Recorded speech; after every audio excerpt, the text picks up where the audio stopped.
Hello and welcome. Today we're going to take a look at the Polsen XLR to USB audio interface.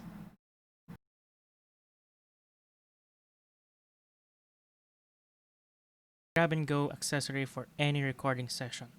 Build quality wise, the body is made out of steel, but due to its light weight, it may give off an impression of being less durable than it actually is.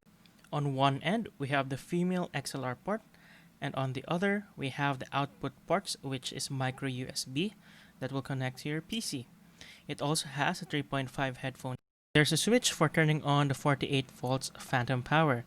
The interface turns red when the 48 volts is on and turns blue when the 48 volts is off.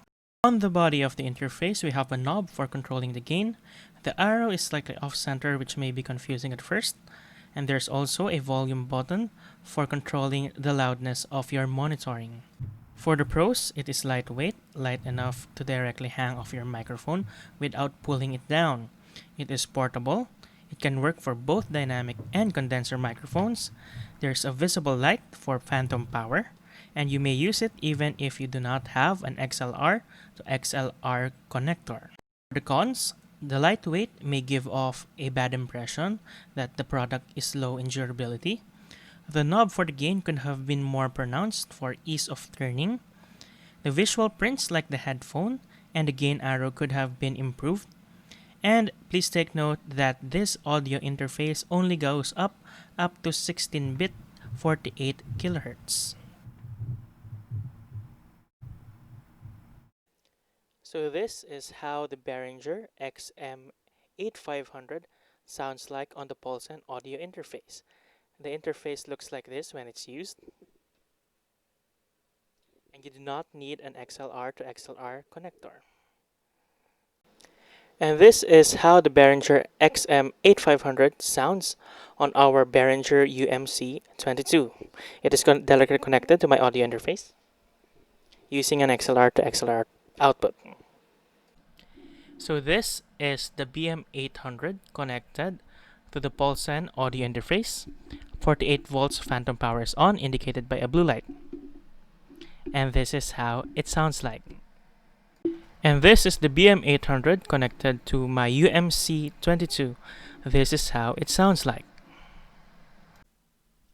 So this is my Shure SM57 connected to the Polsen audio interface.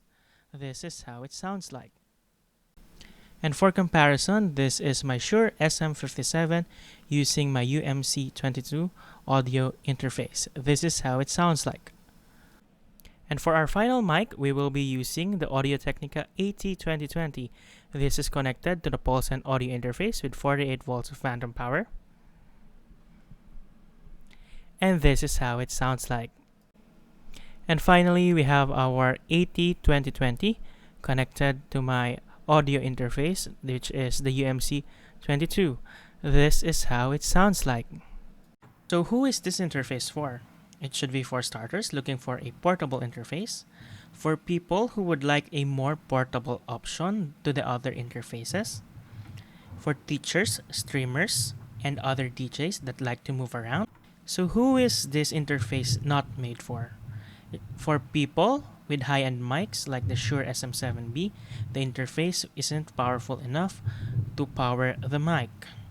This is also those who do not want a dangling apparatus from their microphones in special cases for streaming.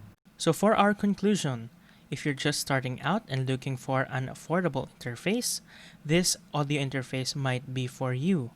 Due to the current shortage of audio interfaces, this one is an affordable alternative to those in the current market. However, if you're aiming for higher fidelity recordings, especially those that need 192 kHz and 24-bit, this is not for you.